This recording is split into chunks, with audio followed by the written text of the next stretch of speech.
My beloved ones, gather round. Come close and listen, not just with your ears but with your heart. For I have heard a whisper in the wind, and it was God himself who leaned into my soul and said, Tell them, tell my people, why they must be careful in their old age. Yes, child, old age, that golden dusk of life, where the sun does not burn but blesses. It is a season of slowing down, but it is not a season of giving up. No, it is a time of harvest, a time where the seeds you planted in your youth begin to bloom or wither. So you must be careful, for the enemy watches closer now. He waits at the door not for your youth, but for your wisdom. He doesn't want your strength. He wants your legacy. When the sun begins to dip low in the sky, and its golden rays stretch long across the land, when the trees sway slower and the birds sing softer, the soul knows it has entered a holy place called old age. Now, don't let anyone fool you. This is not the place of endings. No, my dear, this is the beginning of a sacred unveiling, the peeling back of all the falsehoods we clung to in our youth. In old age, we do not lose our power. We become power wrapped in silence and wrapped in memory. God said, Child, be careful now, because what you carry is no longer just for you. You carry stories that have kept whole families alive.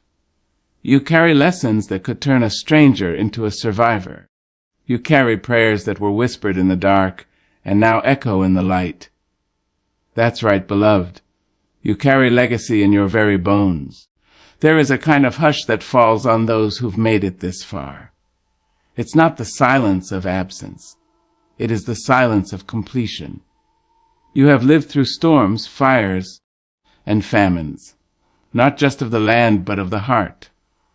You've held people as they wept and buried them when their time came. You've laughed so hard you forgot your pain, and wept so long you learned to name it. And yet, in this holy season, the world has the nerve to act as though you have been diminished. No, you are not diminished. You are distilled, concentrated, aged like fine wine in the cellar of God's promise. And that is why you must be careful, not because you are brittle, but because you are priceless. This is the age where God begins to speak more gently, but more clearly. He doesn't shout over the noise of ambition and competition anymore. He sits beside you in your quiet, on your porch, in your stillness. He walks with you through the garden, not rushing a thing. And in the gentlest voice, he reminds you of all you've been and all you still are. He says, I've kept you. Not just so you can watch the world change, but so you can bless it as it does. You see, in old age your presence becomes a sanctuary. You are the wise one who doesn't speak much, but when you do, everybody listens. You are the one the young people come back to, when their fast lives turn into broken hearts. You are the anchor in a world blowing wild with uncertainty. So, yes, God said to be careful, because sacred things must be handled with reverence. And you, my darling, are sacred. Be careful how you spend your hours. This is not the time to let the hours slip through your fingers like sand. This is the time to hold each hour like a pearl. To write letters you've been meaning to write. To tell people you love them while you still can. To laugh long and cook slow. To sit in the sunlight and let it kiss your face like a faithful friend. Be careful who you let into your space. The world will try to press into your peace. Some people are drawn to light, not because they want to shine, but because they want to dim it. So guard your peace like a precious flame.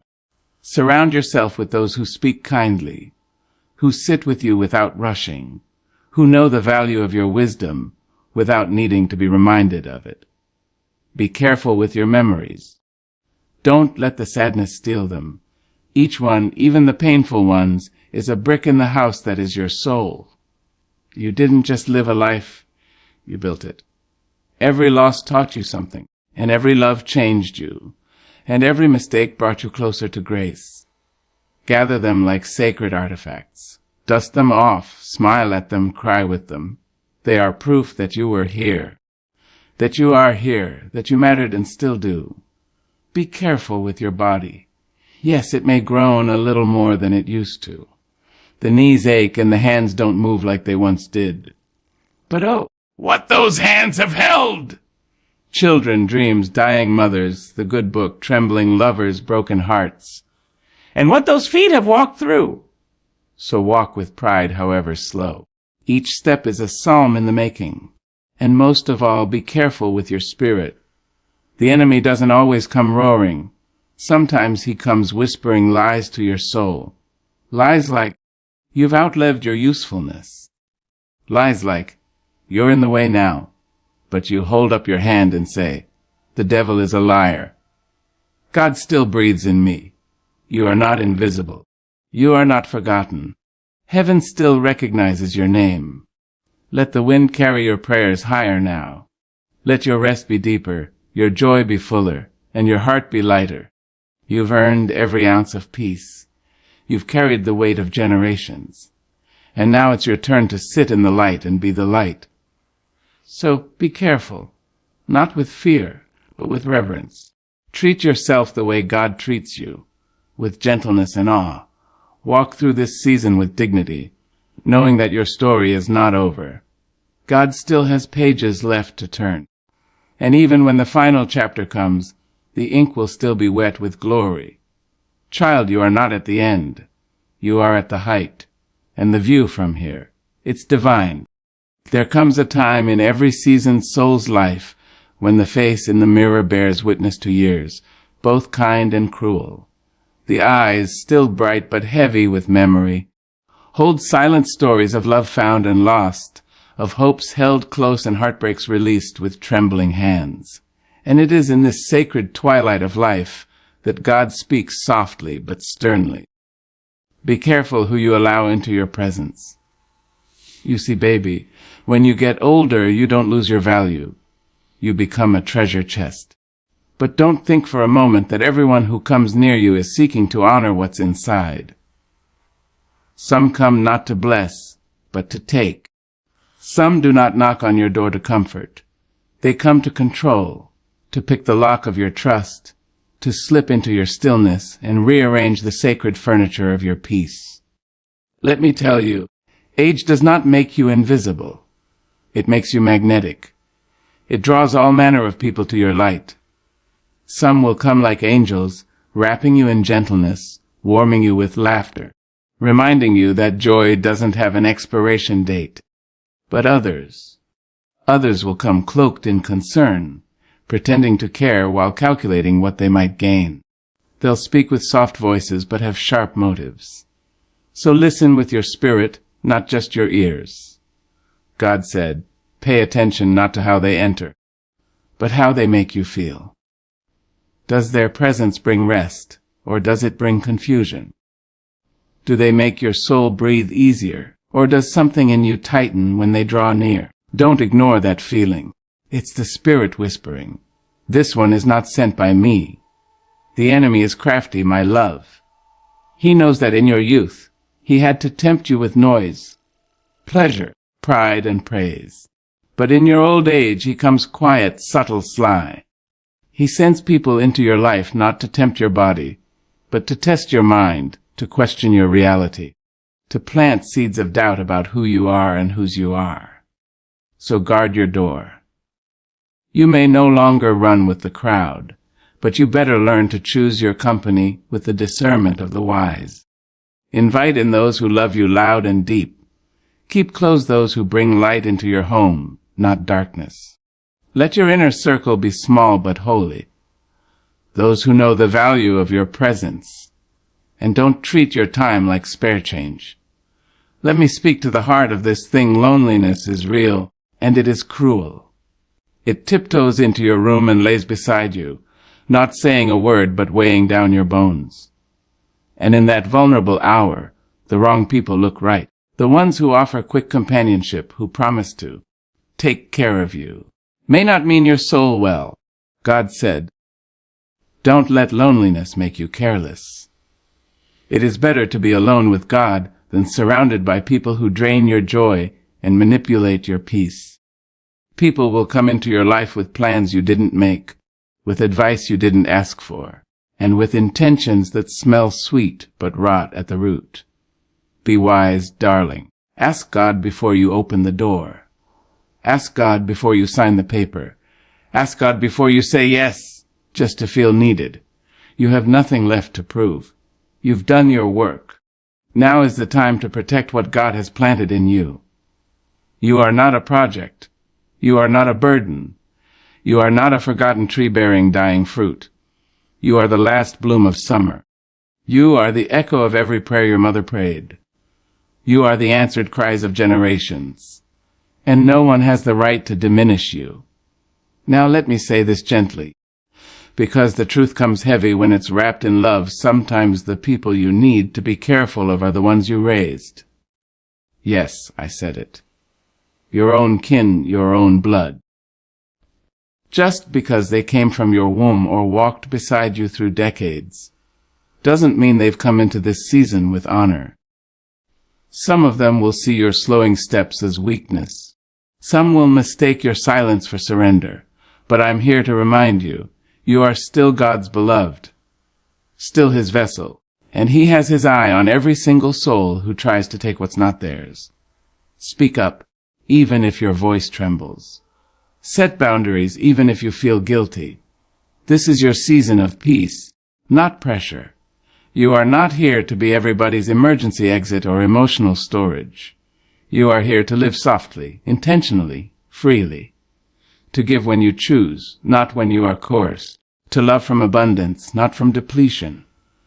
And when the right ones come, because yes, beloved, they will come, you'll feel it. The peace will be unmistakable. They'll sit with you and not need to fill the silence. They'll bring laughter that doesn't sting and conversations that uplift your spirit. They'll serve you without expectation, honor you without flattery, and love you without condition. These are the ones sent by God to walk with you in your golden hour. So be careful, yes. Not because you are fragile, but because you are precious. You have nothing to prove, but everything to preserve. Your wisdom is gold. Your heart is a wellspring. Your presence is a prayer. Don't you give that away to anyone who has not been tested by fire and approved by God.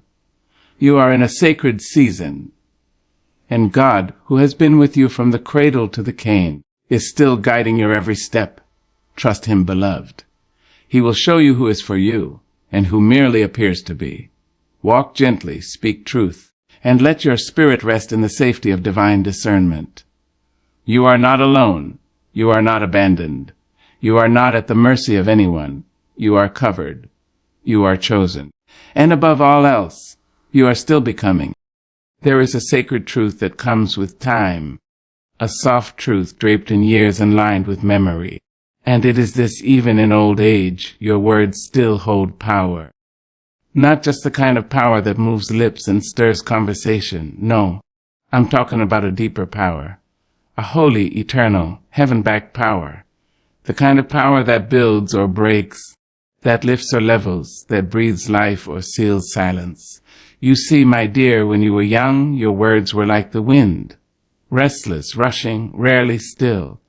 You spoke to be heard, to be seen, to be counted, and that's all right. That's what the young must do.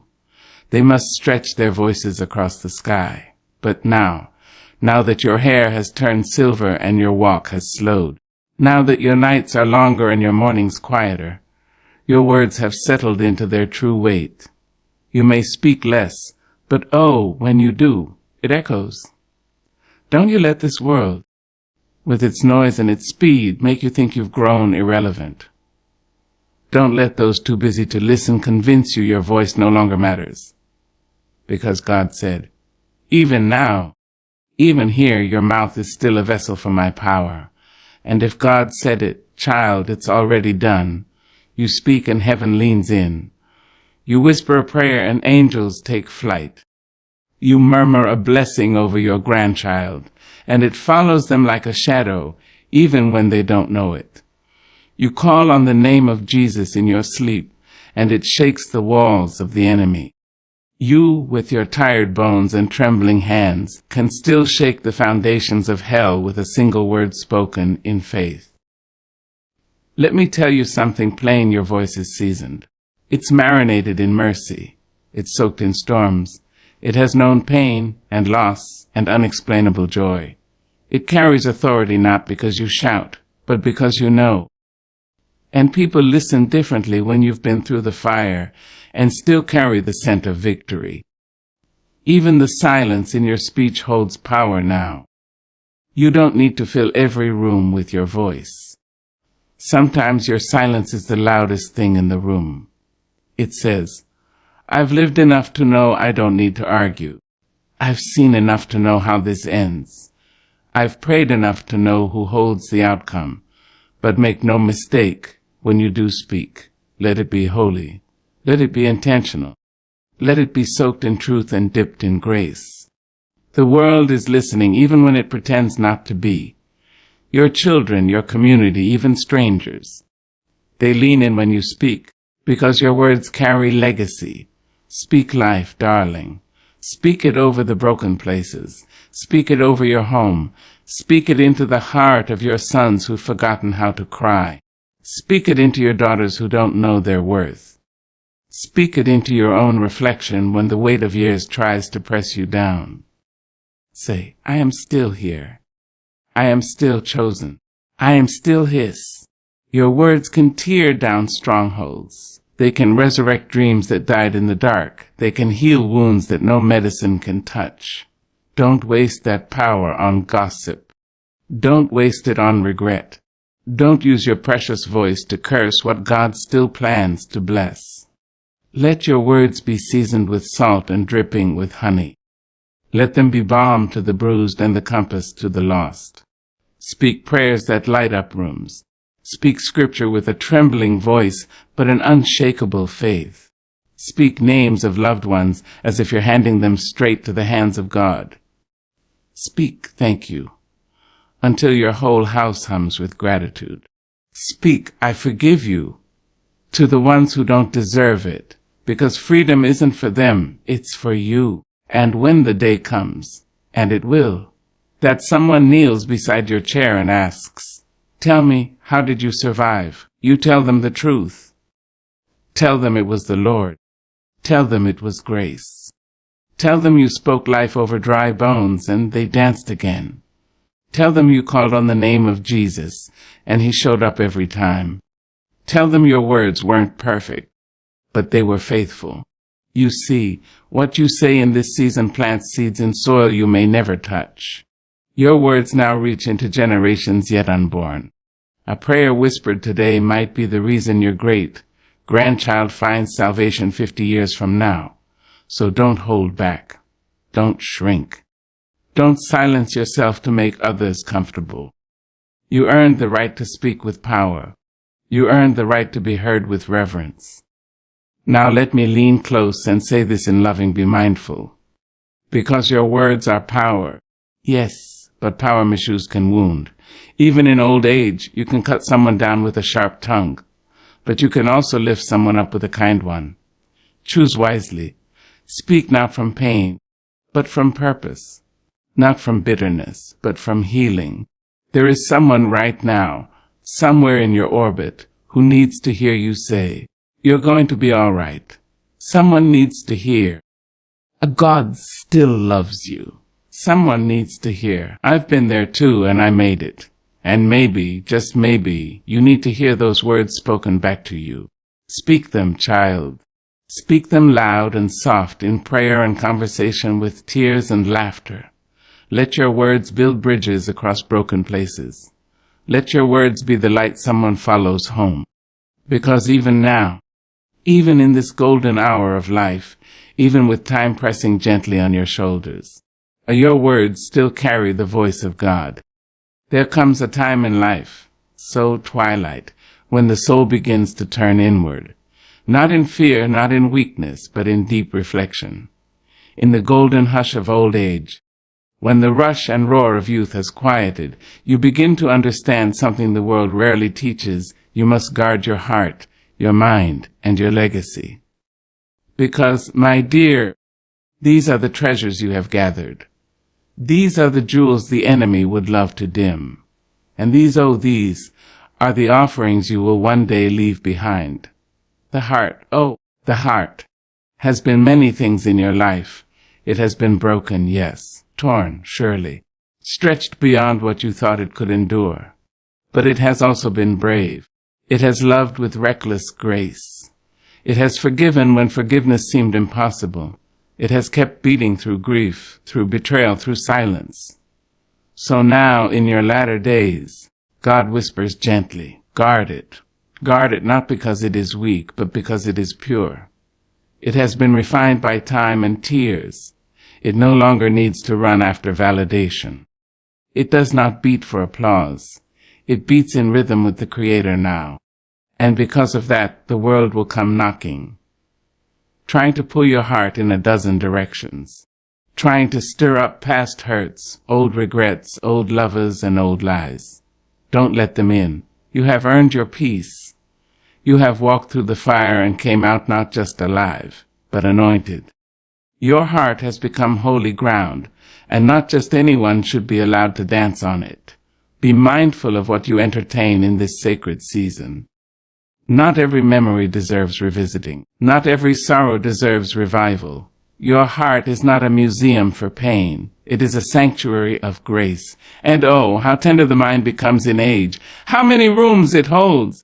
Some dusty with forgotten dreams, some glowing with laughter from long ago. The mind of the elder is not slow, it is rich. It is deep, layered, textured like the folds of a quilt made by loving hands.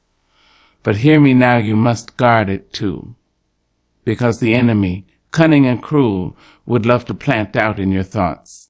He would love to whisper, "You're too old to matter now." He would love to make you question your own memory, your own sanity, your own worth. He will use confusion, fatigue, even well-meaning voices to pull at your certainty. But you must answer with authority. I still have the mind of Christ. Yes, even now. Keep your mind fed on truth. I read the word even if your eyes blur and the letters swim. Let someone read it to you if need be. Listen to music that reminds you of your roots, your joy, your God. Tell your stories again and again, not because you forget, but because they need remembering. Your mind is not a burden. It is a blessing. Guard it like a precious scroll, passed down through generations, for it holds the wisdom of the road. Now let us speak of legacy, that quiet but thunderous thing. Legacy is not fame. It is not property. It is not how many people remember your name. No, child, legacy is how they remember your love. Legacy is the echo of your choices, the fragrance of your faith, the trail of light you leave behind for others to follow. And that more than anything must be protected. Too many elders fall into the trap of bitterness. They feel forgotten, overlooked, misunderstood, and out of that place they begin to speak poison instead of prophecy. But not you. No, not you. Your legacy is too mighty to be marred by resentment. You didn't come this far to turn your testimony into a complaint. Your legacy is every meal you cooked in love, every prayer you whispered into a dark night, every child you hugged close when the world felt too big, every boundary you set when no one else had the courage. It is in the way you forgive, the way you rise, the way you keep loving, keep hoping, keep believing. Even now, God has placed a divine responsibility on your shoulders. He said, "I've brought you through, not just for your sake, but so others may know the path." That is legacy. So be careful what you pass down. Don't pass down fear. Don't pass down hatred. Don't pass down broken beliefs that chain your family to pain. Instead, pass down freedom. Pass down faith. Pass down the sound of your voice calling on the name of the Lord. If you've made mistakes, and who among us hasn't them, speak on them. Let your children and grandchildren know that even your missteps were wrapped in mercy, that God can make rivers in deserts and bloom in barren places, that your pain was not wasted. It became instruction, that your scars are not shameful.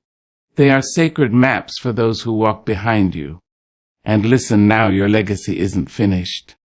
You are still adding to it every day you wake up and choose joy over regret, peace over pride, love over fear. It is not too late to write new pages, to say the words you held back, to forgive, to dance, to bless, to live. So guard your heart, for from it flows the wellspring of life. Guard your mind, for it holds the truths that will outlive your body. And guard your legacy, for it is the altar where future generations will one day light their candles and whisper, "She walked with God." You may be older, beloved, but you are not done. You are a living testament. You are the keeper of holy things. And you must walk carefully with all you've gathered, for what you carry is sacred, and the world still needs it. There is a hush that falls upon the soul in the evening hours of life. It is not silence born of fear or fatigue, but a sacred stillness, one that invites you to listen deeper, to speak less, and to see more. In this holy chapter of age, when your hair has silvered and your bones hum with memory, God speaks differently. Not through thunder, not through fire, but through intuition. Through what the old folks called discernment. Through that holy knowing in your spirit that says, "This is not for me," or, "Yes, child, this is where I'm meant to be." You see, when you're young, you walk by curiosity. You chase opportunity. You run after excitement. But when you've lived long enough, when you've been both the seeker and the sufferer, the teacher and the student, you begin to walk by something deeper. You begin to walk by wisdom, and wisdom, my dear, is the child of discernment. God said, "I have placed within you a compass." It is not man-made. It is not taught in school. It is not shaped by opinion or popular vote. It is divine. It is the Holy Spirit whispering through your bones, and that whisper will save your life if you listen. Too many precious elders silence their discernment to keep the peace. They override their instincts to avoid offense. They feel the warning signs in their spirit, the tightness in the chest, the heaviness in the room, the sudden chill in their joy. But they smile and say, "It's probably nothing." But baby, let me tell you, it is everything. That small nudge, that inner alarm, that quiet voice saying, "Something ain't right." That is God trying to protect you without shouting. In old age, discernment becomes your fiercest guard. Not because the world stops being dangerous, but because you no longer have time to entertain confusion. You can't afford to welcome trouble dressed in kindness. You don't have the energy to decipher masks and motives. You must know, and know quickly, who is for you and who is simply near you. So you must learn to trust your inner stillness, that holy hush that falls over you when you walk into a room and feel something is off. That pause before you say yes to something that doesn't sit right. That hesitation when someone asks for more than you're comfortable giving. Don't push past it. That is God's mercy. That is your spirit remembering things your mind has forgotten. Discernment is not paranoia. It is preservation. It will tell you when to open your door and when to lock it, when to speak and when to keep silent, when to hold on and when to let go. It is your spiritual eyesight in a world full of illusions. It is your protection when your body slows and your reach shortens. God sharpened your discernment with every betrayal you survived, every loss you endured, every prayer you prayed when no one else saw your tears. But child, discernment is only useful if you honor it. Don't second-guess your spirit because someone questions your decision. Don't let sweet words cloud your sacred wisdom. If something doesn't feel right, that's enough. You don't owe anyone an explanation for protecting your peace. You have earned the right to say, "No thank you," without guilt. You have earned the right to walk away without proving your reason. You have earned the right to trust your knowing. Now hear me well, discernment is not just for danger. It's also for direction. It's how God leads you to the right people, the right prayers, the right places. Sometimes you'll meet someone and your spirit will light up before a word is spoken. You'll feel a peace so full, it makes you weep. That's discernment too. That's the Spirit saying, this one is safe. This one is sent. Pay attention to that joy just as much as the warning. Pay attention to the glow as well as the gloom. And let me tell you, there is discernment in knowing when to rest. Yes, you heard me. When to rest your body. When to rest your thoughts. When to rest from worry, from people, from plans. There is holiness in stepping back and saying, I don't need to fix this. God's got it. That is discernment too. Knowing when to fight and when to fold your hands in surrender. In this season, God is not asking you to work harder. He is asking you to listen better, to trust what He's placed inside you, to follow the gentle pull of His Spirit instead of the pressure of others. You don't have to run anymore. You just have to recognize. Recognize the peace. Recognize the warning. Recognize the presence of God even in the smallest things. The cup of tea that soothes you. The neighbor who prays for you without being asked. The song that stirs your soul. The scripture that feels like it was written just for you. All of this is discernment in action. You are not foolish. You are not slow. You are not paranoid. You are tuned into the frequency of the divine, and that, child, is the gift of aging, the gift of deep knowing, the ability to see past words and straight into motives, the ability to sense when something is off before it touches your peace, the ability to hear the whisper of God even when the world is screaming. So don't dismiss your discernment. Don't dull your senses to make others feel comfortable. Walk boldly in your knowing. Say yes when your spirit leaps, and say no when it grows still. You have walked too long in darkness to now ignore the light within you. You are wise. You are watched over. You are whispered to by the Spirit of the living God. And that voice, that still, small voice inside you, it's telling you the truth. Listen, beloved, it will not lead you astray.